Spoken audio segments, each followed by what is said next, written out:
बहुत पुरानी बात है। दक्षिण भारत में एक राजा राज्य करता था। राजा का राज्य समुद्र के किनारे था। राजा को भोजन के साथ मछलियाँ खाने का बहुत शौक था। बिना मछलियों के राजा का भोजन अधूरा रहता था। एक बार की बात है, राजा के राज्य में बहुत तेज तूफान आया, जिसके कारण कोई भी मछुआरा मछली पकड़ने के लिए समुद्र में नहीं जा सका। उस दिन राजा को भोजन में मछलियाँ नहीं मिली, जिससे राजा बहुत उदास हो गया। राजा ने जब अपने मंत्रियों से इस बारे में पूछा तो उन्होंने बतलाया कि इतने तेज तूफान में समुद्र में मछली पकड़ने जाना अपनी जान पर खेलने के समान है, इसलिए कोई भी मछुआरा समुद्र नहीं जा रहा है। राजा ने घोषणा करवाई कि जो भी समुद्र से ताज़ी मछलियाँ लाएगा उसे मुँह मांगा इनाम दिया जाएगा।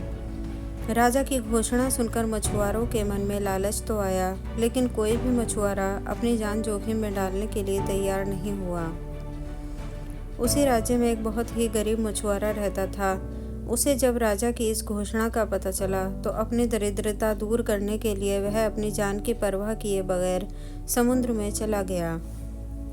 समुद्र में उसने जाल फेंका, जिसमें कई बड़ी बड़ी मछलियाँ फंस गईं।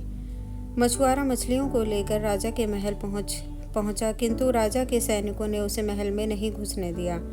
राजा के एक खास मंत्री ने मछुआरे को ताज़ी मछलियों के साथ देखा तो मछुआरे को अपने साथ राजा के पास ले जाने के लिए तैयार हो गया। मंत्री जानता था कि राजा मछलियां देखकर बहुत अधिक प्रसन्न होगा और इसके बदले मछुआरे को बहुत सारा धन देगा, इसलिए उसने मछुआरों के समक्ष एक शर्त रखी कि जो भी इनाम में मिलेगा उसका आधा हिस्सा मंत्री अपने पास रखेगा। मछुआरा मंत्री की बात मान गया और मंत्री मछुआरे को लेकर राजा के पास पहुंचा।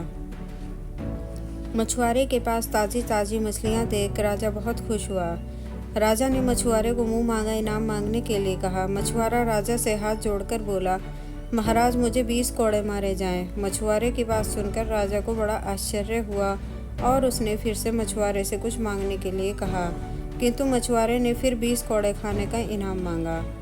राजा ने अपने सैनिकों को बुलाया और मछुआरे को 20 कोड़े मारने का आदेश दिया। सैनिकों ने मछुआरे को कोड़े मारना शुरू किया।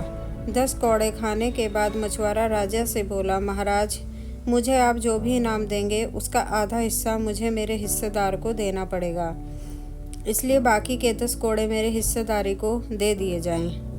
मछुआरे की बात सुनकर राजा को फिर आश्चर्य हुआ। राजा ने उसके हिस्सेदार का नाम पूछा। मछुआरा मंत्री की तरफ इशारा करते हुए बोला, महाराज यही मेरे हिस्सेदार हैं, इन्होंने ही मुझे आपके पास लाने के बदले प्राप्त इनाम का आधा हिस्सा मांगा है। राजा ने मंत्री की ओर देखा तो मंत्री ने शर्म से अपना सर झुका लिया। राजा ने आदेश दिया कि बाकी के 10 कोड़े मछुआरे के हिस्सेदार को मारे जाएं। सैनिकों ने राजा के आदेश पर मंत्री को 10 कोड़े मारे। राजा ने मंत्री को उसके लालच के कारण अपने मंत्री पद से हटाकर राज्य से बाहर कर दिया और मछुआरे को बहुत सारा इनाम देकर विदा किया। शिक्षा।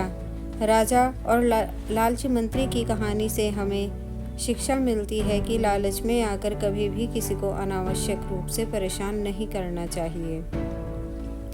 अगर आपको ये कहानी अच्छी लगी है तो प्लीज़ इसको लाइक एंड शेयर कर दीजिएगा और एंजल स्टोरीज़ को सब्सक्राइब कर दीजिएगा। धन्यवाद।